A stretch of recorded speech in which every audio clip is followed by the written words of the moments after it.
Imagine if suddenly your city froze. The temperature dropped by 80 degrees C, and over 90% of the world's population died frozen. After weeks of freezing, those who survived in their homes have water and electricity cut off. With nothing to eat and no way to stay warm, everyone starves. Our protagonist is the only one who prepared for the end of the world and has a comfortable life. And for those who can afford his price, he can provide a little food. His price is steep, but not everything started well. The truth is, in the year 2050, a star explosion caused Earth to enter an ice age. Zhang worked at a Walmart warehouse and thus managed to stockpile a lot of food. In the apocalypse, the girl he liked broke into his house with a group of neighbors and stole all his food. She admits she tricked him into opening the door. On his deathbed, Zhang Yi swore that if he could find her in hell, he would get his revenge. For some reason, he returns 3 months back in time before everything happened. Surprised, he swears not to be a sucker for the girl anymore, to take revenge on those who deserve it, and to see his neighbors suffer, and to enjoy it as well. There are 3 months left until the extreme cold arrives. His priority is to stockpile everything he needs before the end of the world and build a safe house. As he pondered how to start his plan, a bright light passes through his eyes and, instead of blindness, he discovers he can send things to a different dimension, like a game inventory. His idea is to accumulate here an entire supermarket of food so he never has to worry about food and drink for years.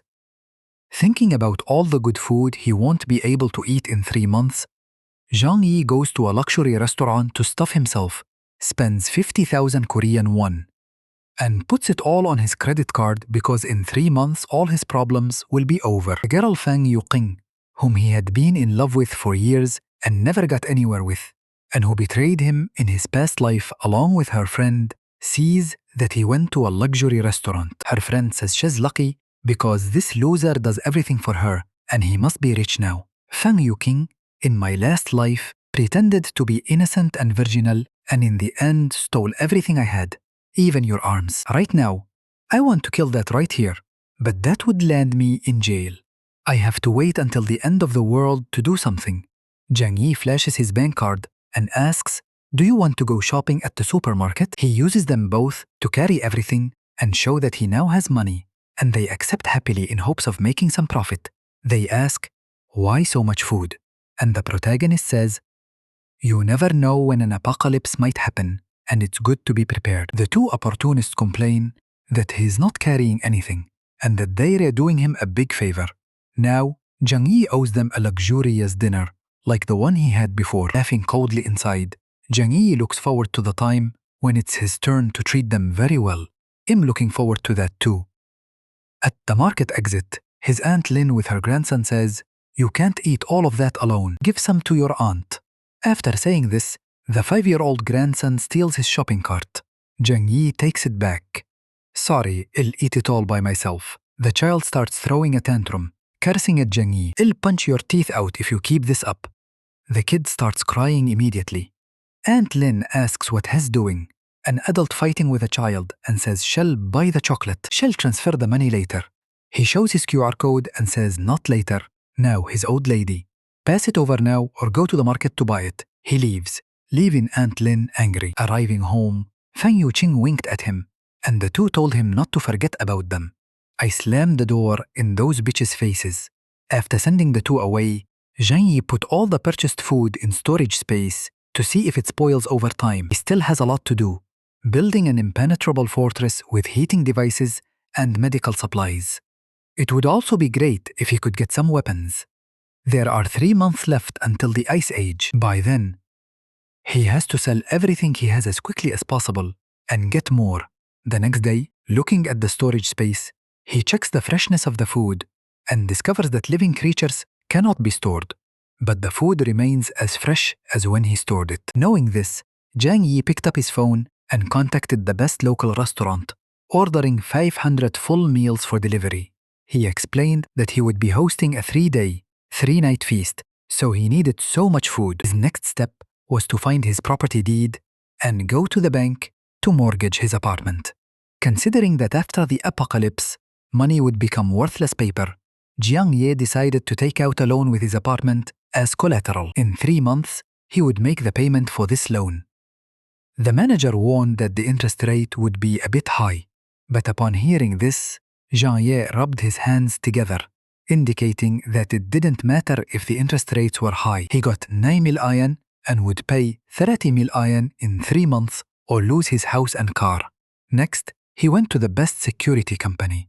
A business manager approached and asked if he needed help. Jean shared his idea of building a safe house for the apocalypse. The business manager presented various plans for the protagonist to choose from, but he was not satisfied with the ones presented. He declared that the house should be reinforced with aviation materials. The balcony should use bulletproof glass, in addition to adding an air filtration system and a 360 degrees blind spot-free monitoring system. The front door should be made of the same material as bank vault doors. Additional why, he asked the manager to find a way to obtain some weapons.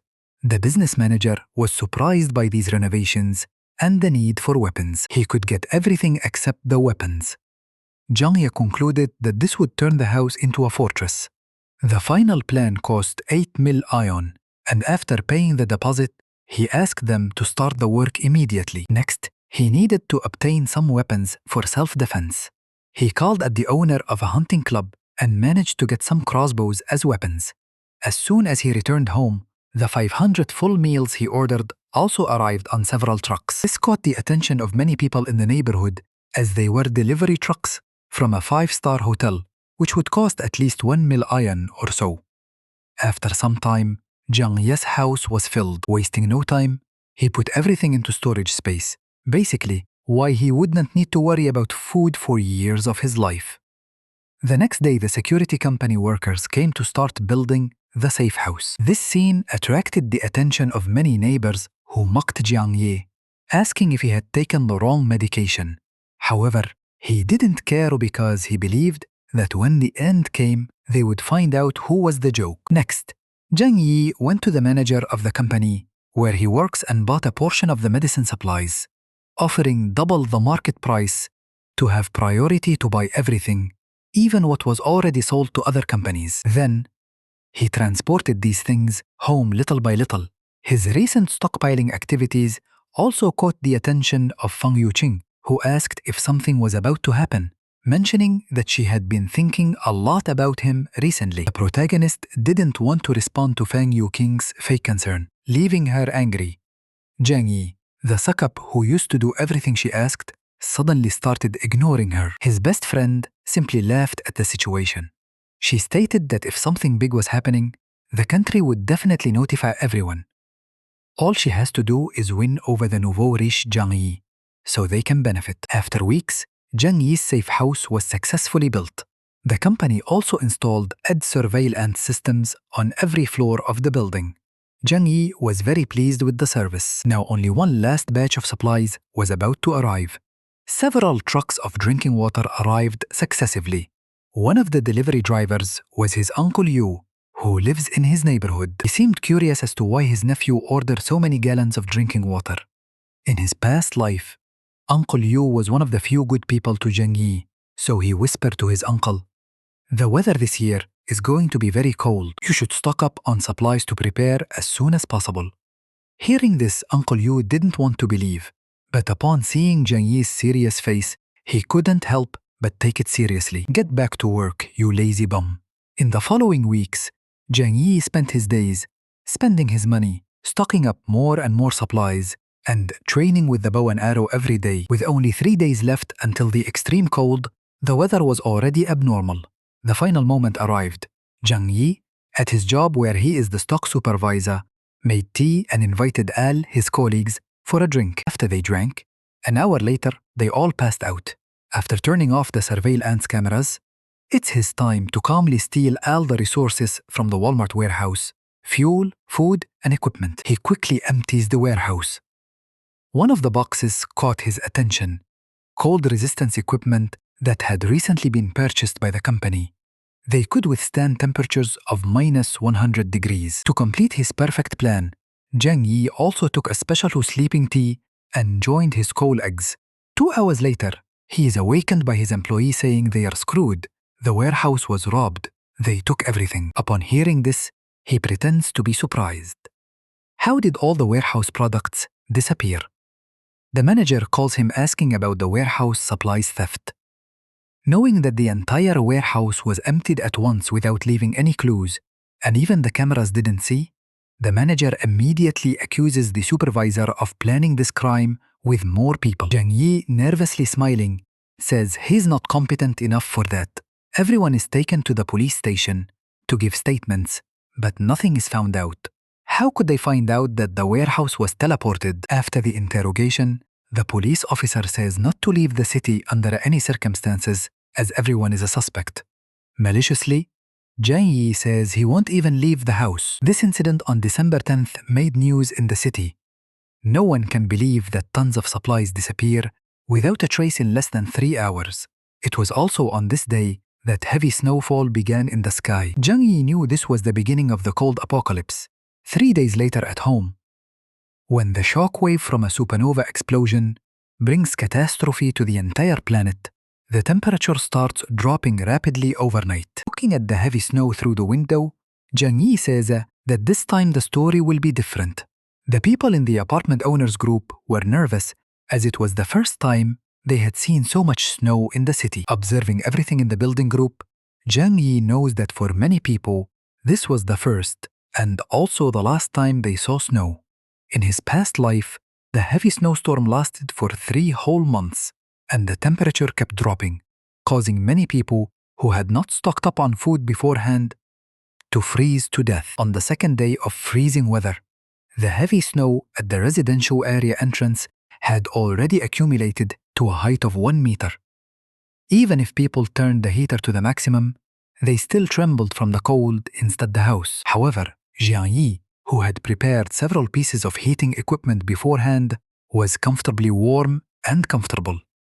After a good sleep, Zhang Yi was awakened by the noise of the phone. It was a call from the naughty Yuqing asking if Zhang Yi knew about the temperature drop when he stocked up supplies every day in the last few months, and why he didn't even inform her, who likes him so much. Now she is freezing cold and eating instant noodles. Hearing this, Zhang Yi laughed and hung up the phone on her face. The damn girl got angry on the other side. She then shamelessly sent a text asking for food, and it wasn't even that way. Reading the message, Zhang Yi decided to troll a bit. He sent her a photo of a steak with wine, which she immediately recognized as top-quality Wagyu and a very expensive French wine. At that moment, the urge to have samma became strong, and he asked her to eat it with him and drink wine too. Zhang Yi's response was, if she wanted, she could go to the market and buy it herself. Despite her anger, she calmed down because she needed to please Zhang Yi to be able to go to his place too. After that, he just ignored her and went back to enjoying his meal. It was then that on the building surveillance cameras on the iPad screen, he saw the show Aunt Lin, who is the building manager, saying not to panic and not to fight over food. The extreme weather would last at most 2 or 3 days, and the neighborhood committee would help everyone through this. Aunt Lin warned that excessive hoarding of supplies is prohibited and would be reported to the authorities if discovered. However, one person spoke out against it, questioning how she could be sure that the heavy snowfall wouldn't last long.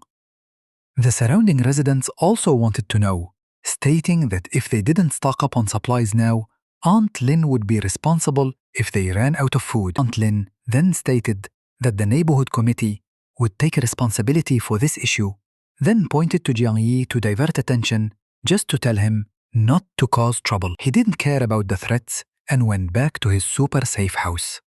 A week passed, and the snow outside kept falling. Aunt Lin asked the building group for Zhang Yi, who is young, to clear the snow from the building's door. He says it's useless to clear because it would be like trying to dry a river with a bucket. By refusing Aunt Lin's request to clear the snow, Zhang Yi suggested she ask the rich people in the neighborhood for help. She was furious and clearly just trying to pick a fight. Angrily, she said that on behalf of the neighborhood committee, this is an order, and whoever opposes the orders will be blamed by the neighborhood committee for the problems. Questioning why Aunt Lin didn't call the rich people in the neighborhood to do the heavy lifting, he proposed that Aunt Lin ask Chunjang how to clear the snow. Chunjang is a construction boss, He has employees for that, and Jing Song is a rich guy and can afford to pay if he doesn't want to help like everyone else. The authority of Tia Lin in the group was shattered, and upon reading the messages, Lin, cursing, decided to call both members of the group to clean the snow together, tagging them in the chat. Upon seeing the message, Chun Zhang immediately got angry with Tia Lin and with Zheng Yi for acting as if he owned the place. Jing Song sent an audio message in the group, saying he was busy working hard, and sent a photo to show how busy he was. Tia Lin was furious with the rich guy's response, but didn't question anything. She just accused Zheng Yi of causing this confusion. Zheng Yi didn't bother and ignored the rest. Tia Lin was so furious that she called Zheng Yi personally to complain. He threatened her that if she kept talking nonsense and bothering him, he would kill her. Trembling with fear, she hung up and didn't say anything else in the group. While he was eating, a loud noise came from the front door, and Chen Zhang outside shouted, "You were acting all high and mighty in the chat, putting others against me in the group. I'm going to kill you now, punk." Zheng Yi grabbed his bow and went to the door while Chun Zhang was kicking. Magically aiming through the door opening, he asked about who would kill whom first. Zheng Yi hit Chun Zhang's shin with an arrow. Through the peephole, he saw the arrogant guy on the floor, groaning in pain non-stop. No one would imagine that a silly and naive boy, an honest person, would have the courage to react like this. Chen Zhang didn't know that this was just the beginning of Zheng Yi's revenge. With the cold temperature, Chen Zhang could die if not treated in time. He would slowly die from infection, and Weak would die from the cold. Struggling to reach the elevator, he didn't imagine that this kid he had seen 3 times in his life would do this to him. The truth is that Zheng Yi wanted to kill him at once. Realizing this, he got scared, grabbed the phone, and called an emergency. But because of the snow, any assistance was impossible, so he treated himself. Taking advantage of the cold and numb leg, he removed the arrow himself, then picked up the phone again to threaten in the owner's group, telling Zheng Yi to watch his words. "Chen Zhang will kill you." Fearlessly, Zheng Yi responded confidently, "Come here again and I'll kill you." This conversation left the curious ones in the chat group horrified. After all, no one in the region would have the courage to go against Chen Zhang. This was the first time someone directly confronted the guy. Furious, he grabbed the phone and called all his employees. In no time, a herd of people, each holding their own weapon, arrived at his house. Baldi led them all to Zheng Yi's door. "Zheng Yi, you offended our big bro. Today is the day of your death." Attacking the door that was supposed to be made of wood, his sword broke and he flew spinning away. Scared, Baldi said that this door is made of pure metal. How many enemies does this kid have? His house is more protected than a bank. Watching the security cameras, Zheng Yi said they seemed weak and must be hungry. The group of people, angrier and angrier, Zheng Yi had the idea of grabbing a water hose and turning it on from the kitchen tap. The workers outside saw the door opening passage, not understanding anything, because it wasn't an arrow, so there was no danger. The hose sprayed cold water on all of them. A bunch of them fell to the frozen ground. Only a few managed to escape. This scene left Zheng Yi quite satisfied. In this freezing cold, cold water is more dangerous than weapons. In Chen Jing's house, 3 of them who escaped huddled together, trembling with cold. He angrily asked, "What happened?" An entire group couldn't catch a boy. The 3 explained that Zheng Yi was very clever. He put a burglar-proof steel door in the apartment. He sprayed cold water on all of us through a hole in the door. Chen Jing said he can't hide there forever. Put some men to guard his door day and night. When he needs to leave the house, get him and bring him. At the building's entrance, Uncle Yu led some people to clear the snow at the residential area's entrance, planning to dig a path to the supermarket to restock food. But they realized that, as Zheng Yi said, they couldn't dig as fast as the snow fell. After a while, they gave up and prepared to return. Watching this, Zheng Yi said that human power can't beat one of this size. Even though the television is reassuring all citizens that the country is winning the snow disaster, Zheng Yi is the only one who knows that 95% of the global population froze to death in this snow disaster. His lifelong passion sends a message asking if Hez okay. If she didn't know the truth, she could be here with him in luxury. Zheng Yi says Hez fine. She says she's out of food and reminds him that he bought a lot of stuff. give me some, and later I'll invite you to dinner here. Slyly, Zhang Yi sends a photo of a lobster and says it's already been served for dinner. Seeing this, she gets annoyed thinking that's why he's single. His chances with her are over now. Her best friend takes the opportunity to send a message too, saying, "You made Fang Yuchen sad now." Seeing this message, Jiang Yi says that this little drama is weak. The best friend gives up, saying that the snow won't last long. Why can't he help his lovely neighbors? He might even win Fang Yuchen over. That would be great for him. Jiang Yi ignores and responds with just an O. This pisses off the other two. This loser suddenly turned so Alpha Sigma red pill. Yuchen gives up trying to figure out why his loser attitude changed so suddenly. They have the idea that if this loser isn't served anymore, they can use another one with less money. Yuchen called another loser Zhou Peng. He came running and brought a big bag of supplies, saying it's all the food he has. Before Yuchen could fool another sucker, her friend slammed the door in his face. From the bitch's expression, she didn't even care. She was just thinking about getting revenge on Zhang Yi for ignoring her. With this additional bag, 5 days passed, and the snow kept increasing. While eating a piece of chicken while waiting for the real drama to begin, all the buildings were in the dark with the electricity cut off. Soon, neighbors started coming out of their homes asking each other if they had electricity. Now, with water and the electricity cut off, the heaters no longer work. It was getting cold enough to die inside under the blankets. Before finishing the chicken, Zhang Yi was picking his teeth and turning on the generator he had bought before or stolen, because he also did that at the warehouse. Neighborhood committee member Aunt Lin is trembling as she holds her grandson. She never expected the snowstorm to last so long. A message arrives in the group that only she has. Someone saying that this is a global snowstorm that occurs once every 100,000 years. We could be on the brink of a mass extinction event. Several important cities in the country have already been affected. Everyone must stock up on more supplies. Reading this, Aunt Lin was shocked. She never imagined the snow disaster would be so severe. Then she thought of a plan. She needs to make all residents give up their food before they receive this news. Aunt Lin posts a message in the owners group saying not to worry. This disaster is temporary. Workers are currently repairing the water and power interruptions. The authorities have issued an order. Because of these extraordinary circumstances, the neighborhood committee will manage all property owners. Those who do not cooperate will be arrested and interrogated by the police. Seeing this message, everyone becomes dissatisfied, especially Chen Jiang. But even if he is influential, if it's a police order, he has to obey. Meanwhile, TLN continues in the group chat. Due to the seriousness of the snowstorm, the neighborhood committee has decided to collect all supplies from each owner and distribute them equally to everyone to help overcome this crisis. Upon seeing this message, Zhang Yi remembers that she did the same thing in her past life and stole food from all the residents.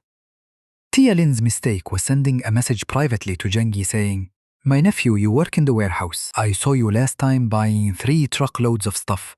You must have stocked up a lot of food.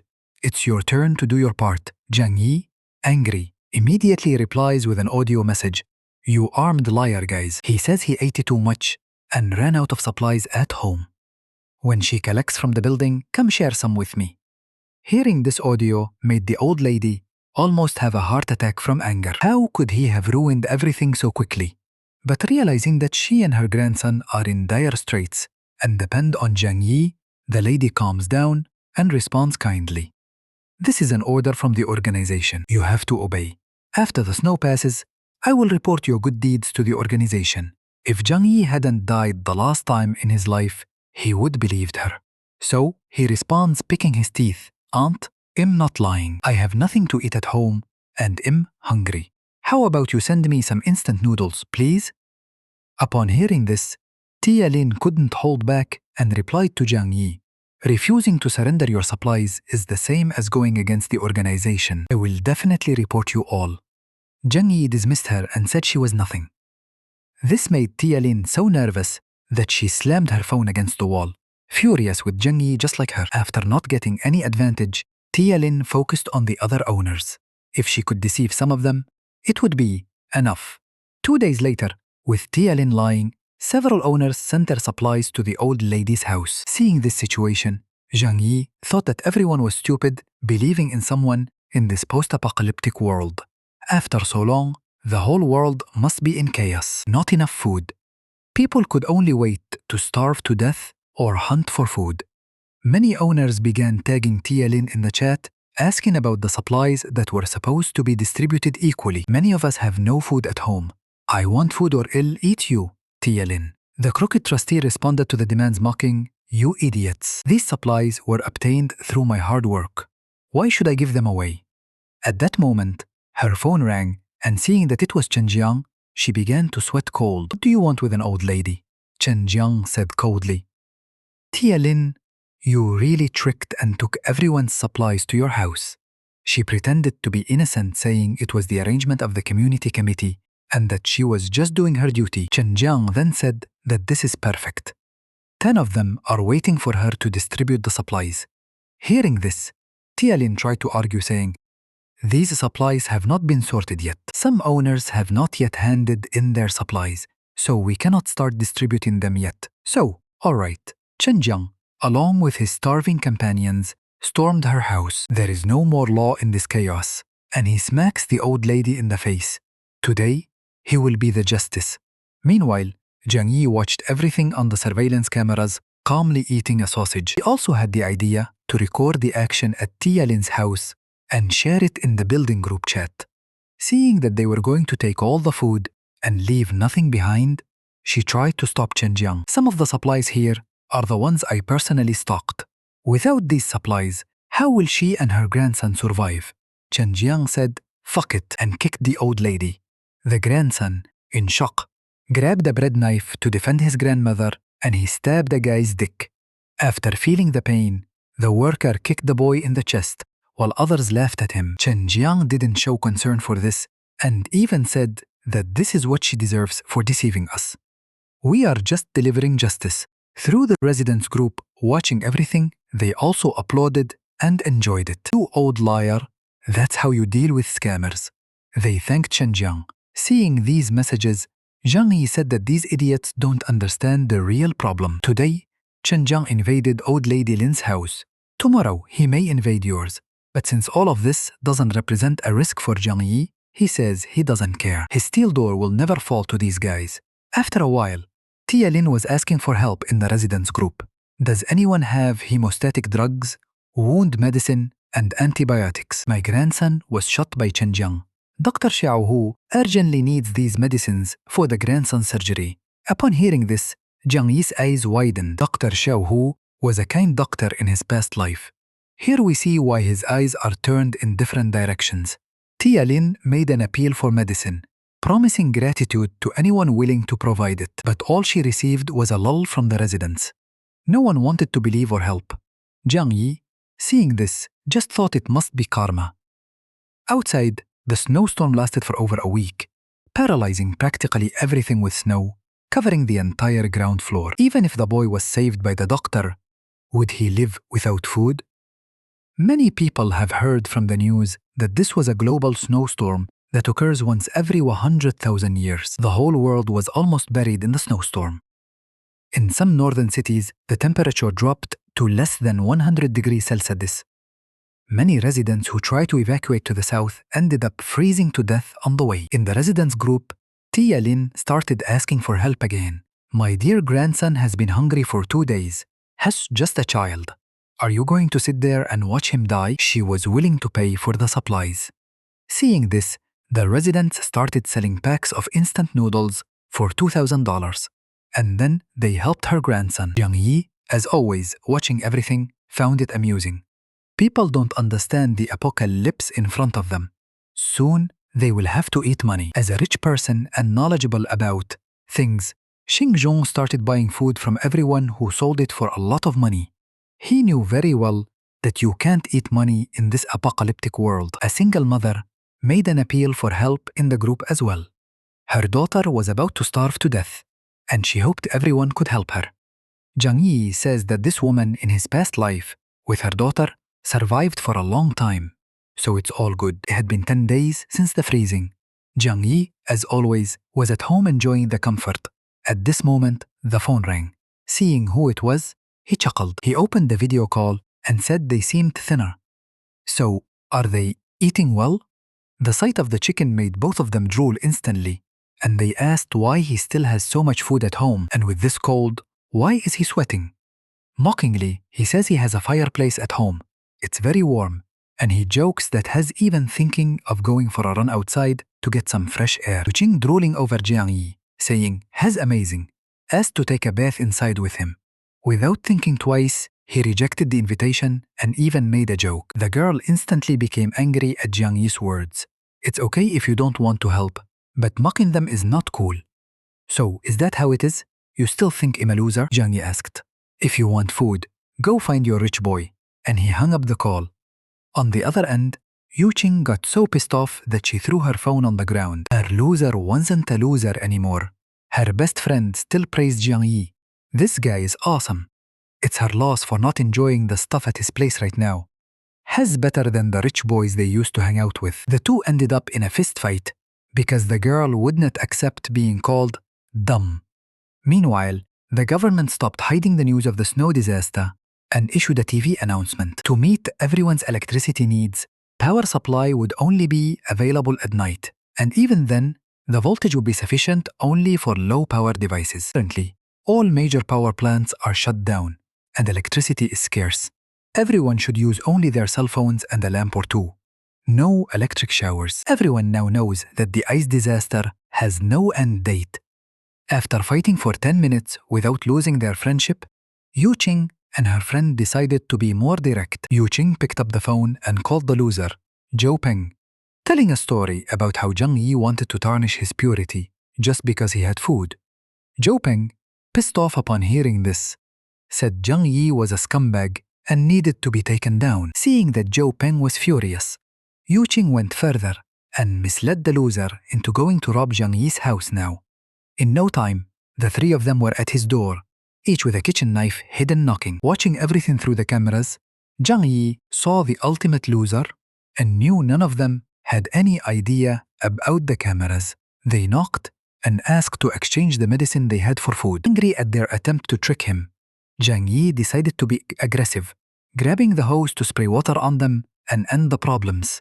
He changed his mind when he saw the accumulated trash can. His idea was obvious, but magically, I don't know how, he with the hose sprayed sewage on the three, leaving everything full of garbage and saying that's the food they deserve. They can eat.